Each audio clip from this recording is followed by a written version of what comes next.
you also had to use a little bit of Common sense. common sense. Exactly. Okay, I'm sorry. Anything else? No, I mean, those were just, most of the troops that I experienced over the thing, were well prepared. I'd say of all the troops I had out there was maybe really only two that I was like going, really? You guys are Eagle Scouts and this is all the better prepared you are? Yeah. And I mean, every one of them, I mean, I guess this is probably one of the reasons that, when my first trek out there was one adult and 9 scouts. My understanding now that they're requiring 3. And from one of my experiences, I understand why, because one of the troops I had out there, the leader that came out with him, man, I guess he barely made it through there. They were just doing a 7-day. So it's just 5 days of hiking. And I don't know if they even went 50 miles. And it's just that guy, he was huffing and puffing so bad. It was unbelievable. And I'm like, okay, you should get prepared before you come out here. Yeah. So have you found the publications that are available, the guidebook to adventure, the crew advisor's guide, the different things that Philmont has published? I have. It's actually, I've got one of my bookmarks is the Philmont Scout Ranch. I've been going through that and sort of figuring out what equipment I need, sort of reading through some of the things there and going, oh yeah, okay, what about this? What about that? Yeah. Excellent. Some of the gear I've sort of forgotten about. And of course, the backpack I've got now is a lot different than when I'm a 20-year retired Army. I spent a lot of my time in special forces and packs and stuff that were, that I have now. I'm like going, my God, I wish I would have had that in the military. Yeah, definitely. All right. So do you have any questions? Anything that we can answer for you? I just, I'm going out there as a third adult. I'm assuming I'm just basically there just to be the extra body in case they need somebody. I'm going to assume for the most part now, the scouts run everything. The leaders are there, as I understand, just sort of tag along and make sure that, they don't do anything stupid. Yeah. And they don't kill themselves. That's yeah. The important thing that you're doing right now is testing your gear out. That's probably my number one thing for starting out the training for the crews is get used to your gear. Do you like it? Does it fit? And we found a kid in our crew that came from another troop that we didn't really know that well. His backpack was too big. His boots were too big. He didn't have good rain gear. I mean, it was just, and we learned this stuff early on. So we corrected most of it, not all of it. He didn't know how to put up a tent either. So that was another problem we had to deal with. But so, yeah. I guess from my perspective, and my wife just reinforced this. She was talking about socks, and everybody's got their own little thing on what sock combination works for them for not having blisters. But figure it out before you get to Philmont.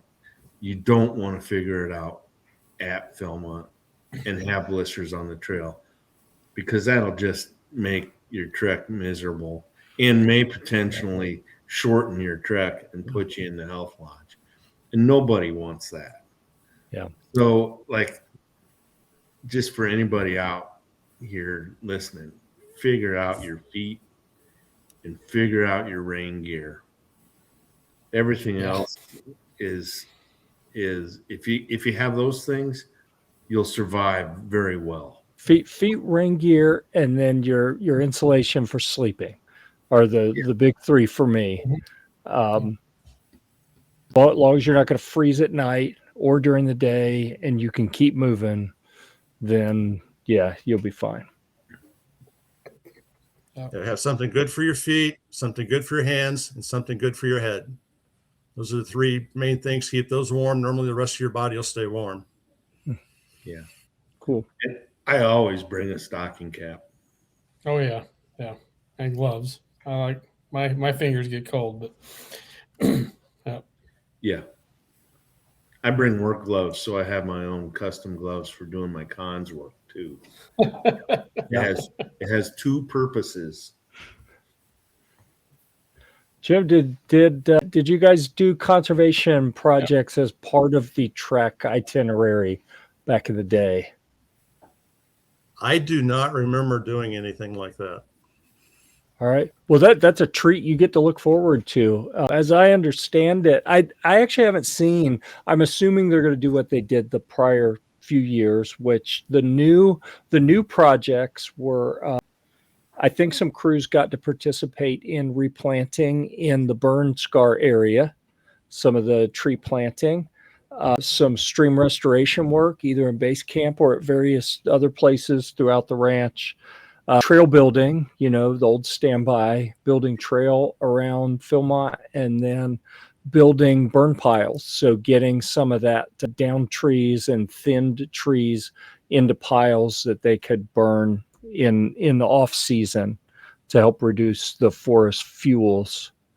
So every crew, when you're out on the trail, will have an opportunity to participate in one of those projects for a few hours. 3 hours? Okay, for 3 hours then. Yep. Yeah. And I think it's really and your conservation project will be identified in your itinerary, and not only where but at what time. Mm-hmm. And completing the conservation project is one of the required elements for the Philmont Arrowhead Patch. All right, so I'm going to bring up something that Daryl reminded me a couple minutes ago to talk about is the Philmont Advisor Skills School. They call it PASS. And that is a really cool thing that you can go out to the ranch. It shows here $145. They've got a brochure and some other information if you want information on that. And it's exactly what it says. It is the opportunity for you to learn before you get there what you need to know to be a good advisor.